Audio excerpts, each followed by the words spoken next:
Bonjour, on démarre cette émission avec une comédie folle, Zénithal.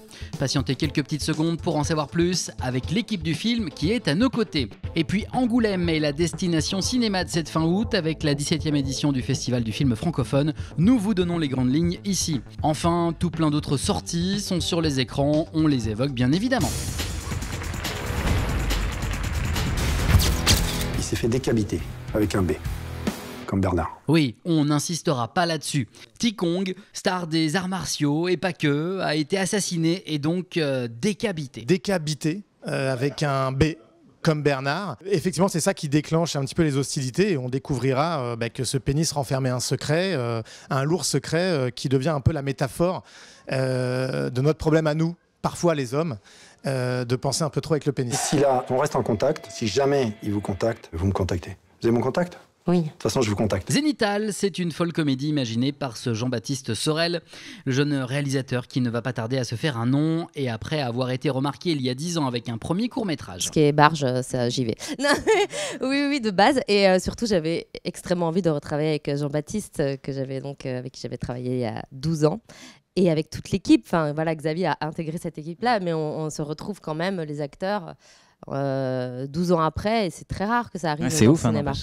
Vanessa Guide était déjà de l'équipe, le comédien Xavier Lacaille l'a rejoint dans ce nouveau projet. Arrête-toi. C'est chouette parce que je crois que JB il a vachement digéré les références de films d'action, de kung-fu, de films, des comédies très franches et qu'il le francise entre guillemets un peu et qu'il ne fait pas il paraphrase pas des films d'action ou des comédies très fortes, il les traduit avec un sujet qui est assez personnel, qui est très universel, qui nous concerne tous aujourd'hui. Oui, et c'est un peu ce que permet ce Zénithal. Je me pose beaucoup de questions depuis, ça m'a fait me poser beaucoup de questions sur mon rapport en tant qu'homme, à la société, même à ma place dans mon couple.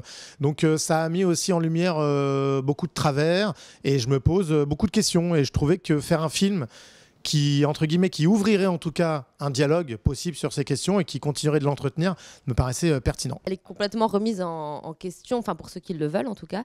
J'ai l'impression, à beaucoup de niveaux, évidemment, l'ère post-MeToo questionne beaucoup de choses, d'attitudes, et je veux bien croire que certains hommes se sentent un peu paumés. Tant pis pour eux. Non, je rigole. Mais mettez-vous toujours en situation. Hein. On est en fin de soirée, le mec devient lourd. Il insiste, hop, on rentre tout de suite. Xavier Lacaille hérite d'un rôle complètement azimuté. J'adore les Marvel, j'adore les films de super-héros. C'est vrai, il y a un truc hyper cool et hyper jouissif dans le cinéma de Jean-Baptiste Sorel, c'est de pousser les curseurs et d'aller vraiment dans le registre de la comédie et du genre. Et là, en l'occurrence, il y a un truc de double personnalité qui était très kiffant à jouer, un peu comme Food Irene, moi je dirais, avec Jim Carrey, qui est une bonne ref. Moi, j'ai l'impression que dans les films que j'ai vus depuis que je suis gosse, ceux qui m'ont le plus marqué et changé, enfin pas que, mais beaucoup en tout cas, c'est peut-être subjectif, mais c'était des comédies quoi. On parle par exemple des frères Farrelly, mais ou de plein d'autres comédies très très franches, américaines ou françaises d'ailleurs, qui questionnent en fait je pense à Pierre Salvadori par exemple, dans Les Apprentis, qui enfin avait des anti-héros comme on dit, vraiment paumés, pas si virils, et à l'époque ça n'existait pas, mais on quitte un peu, grâce à la comédie, des figures héroïques masculinistes qui nous embêtent et nous empêchent, quoi. Parce que de fait, la fiction, ça nous influence énormément, et donc c'est chouette de le faire avec autant de folie et de drôlerie, quoi. On va anéantir le cycle menstruel des femmes. C'est un super méchant, effectivement. C'est le gourou masculiniste. Mais ce que j'aime beaucoup avec Xavier, c'est que c'est tout en sympathie. C'est ça qu'on aime chez les méchants qui sont assez pervers. C'est tout en arrondissage d'angle, tout en mais moi je te comprends, mais de toute façon on se fait marcher dessus. Donc voilà, c'est un vrai manipulateur qui souffre beaucoup, qui a à mon avis un vide affectif énorme, une grande frustration sexuelle. Et c'est vrai que voilà, il l'incarne de manière très caustique et très radicale. J'ai adoré travailler avec Xavier, qui a apporté au personnage vraiment toute sa folie et toute sa fraîcheur. Ce qu'il faut savoir, c'est qu'une verge, quelle que soit sa taille, c'est ça qu'elle pèse dans l'inconscient collectif. Avec pour le jeune réalisateur une inspiration et un traitement de la comédie qui lorgne vers l'outre-Atlantique. Il y a les frères Farrelly, il y a Adam McKay, il y a Will Ferrell, mais je sais que par exemple j'avais été très fan moi de Fatal, de Michael Youn par exemple, qui était aussi une comédie très tranchée, l'air de rien. Donc voilà, c'est vrai qu'il y a quelque chose de peut-être moins complexé, ou en tout cas moins pudique chez les Américains, dans lequel je me retrouve un peu plus. Et c'est vrai que Zénithal est aussi l'héritier de ces nombreux visionnages que j'ai fait de la nouvelle comédie américaine qui a émergé il y a 10 ans maintenant. Ça fait plaisir d'avoir un film aussi tranché, abouti, parce que c'est très, très ambitieux en termes de réal. Je trouve que JB est un génie. Et voilà, bon, ça fait du bien, je trouve. C'est très réjouissant, rafraîchissant de voir un film qui propose quelque chose de différent, mais fait avec beaucoup de sérieux et d'ambition. Et on vous le disait, on n'a pas fini d'entendre parler de ce jeune réalisateur, Jean-Baptiste Sorel. Ouais, j'ai eu la chance de faire les 4 premiers épisodes de la série Zorro, qu'on pourra découvrir sur Paramount Plus en septembre. Et avec Jean Dujardin. Avec Jean Dujardin, Grégory Gadebois, Eric Almocino, André Dussolier, Audrey Dana. Magnifique dans la série. Et sur France Télé à la fin de l'année, pour Noël. On l'a toujours. Ouais. Essayons.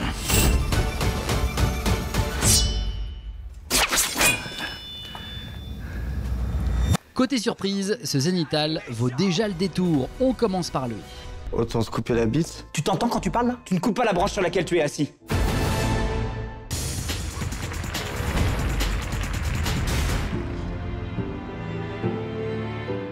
Film en compétition. Très heureuse de revenir vers Angoulême, participer à ce magnifique festival.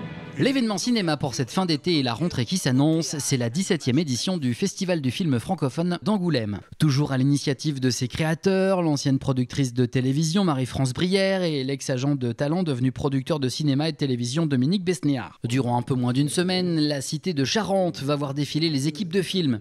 En compétition, une grande sélection d'avant-premières et puis cette année un hommage au cinéma marocain. Absolument. Oui, on est ravis.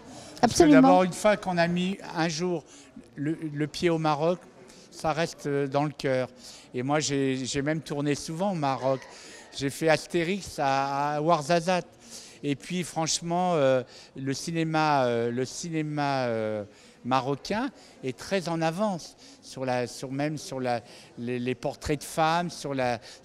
Il est très engagé d'une façon positive.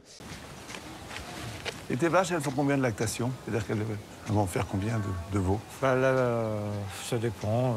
En gros, ça doit être 5, 6, 7. 5, 6, 7. La France sera pour autant à l'honneur également. Il est consacré aux Français qui font du bien, aux Français qui sont plus courageux que les autres, et ils ne le savent pas souvent, qui aident, qui aiment, qui partagent, et qui sont plus forts que nous. Et j'ai voulu aller les rencontrer, des gens qui... J'ai passé mon temps à photographier la beauté du monde, mais aujourd'hui pour moi la beauté, c'est pas les paysages, c'est les gens qui font. Et cette beauté, elle s'appelle l'amour. C'est pour ça que j'appelle ce film France, une histoire d'amour. Et c'est vraiment un film, je pense, qui résonne terriblement dans l'ambiance qu'il y a en ce moment. Là, tu penses pas rentabilité là, quand tu fais ça? Ah non, non.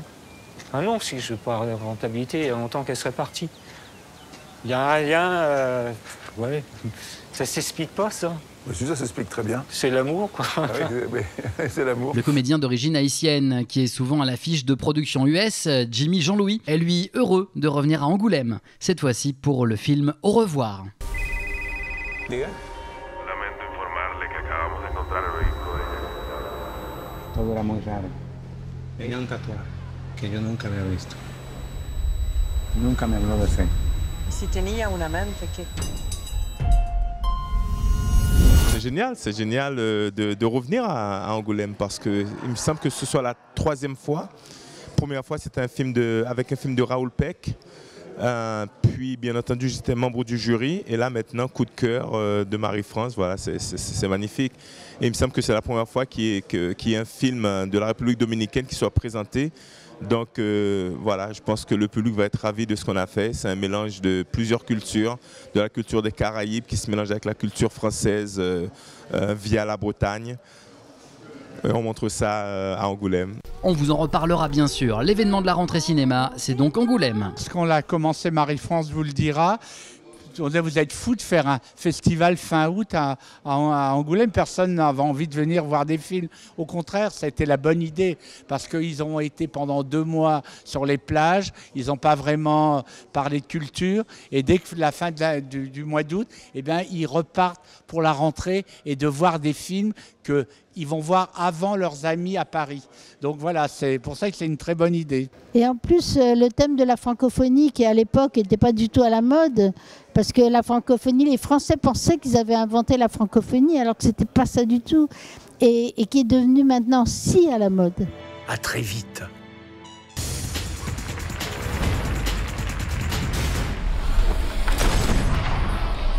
On t'a offert le pouvoir d'un dieu. Alex Proyas nous proposait en 1994 The Crow avec le fils de Bruce Lee, Brandon Lee. Le Suédois Bill Skarsgård reprend le rôle dévolu à Brandon Lee et Eric, qui l'interprète, se voit une nouvelle chance de revenir chez les vivants pour venger leur mort.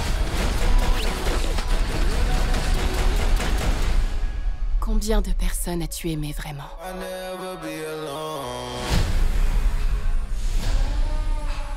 Le cinéaste Jacques Audiard a surpris la croisette lors de la dernière édition du Festival de Cannes avec cette Emilia Pérez, un ancien narcotrafiquant qui disparaît et qui se crée une nouvelle identité en tant que femme.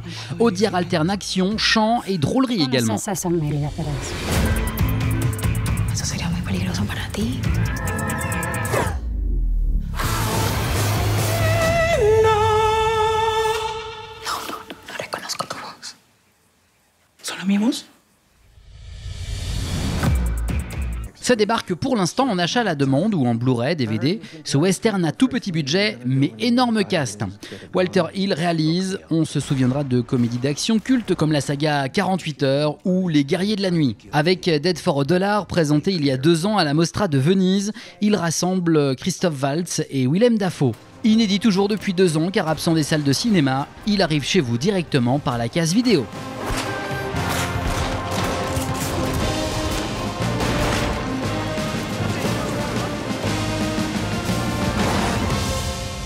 Les gars, on a déjà fait cours de latin? Non, jamais. C'était Jill de pas faire cours. Si on la ferme, on a 19 de moyenne. Mais si vous préférez, on peut toujours faire des interros de grammaire. Hein. Et puis si l'on souhaite prolonger l'instant avec Xavier Lacaille, c'est disponible en vidéo et en location VOD ainsi qu'en DVD, Bis Repetita. Un tout autre rôle pour le comédien qui incarne un latiniste un peu rigide face à une classe et son enseignante arrivée au summum des concours de latin par la triche. Savoureux. On se croirait dans Harry Potter à l'école des sorciers, c'est incroyable. Alea Yactaes! La semaine prochaine, le cinéma américain est à l'honneur dans votre maxiné avec le thriller Blink Twice, mais aussi on découvre cette IA du mal.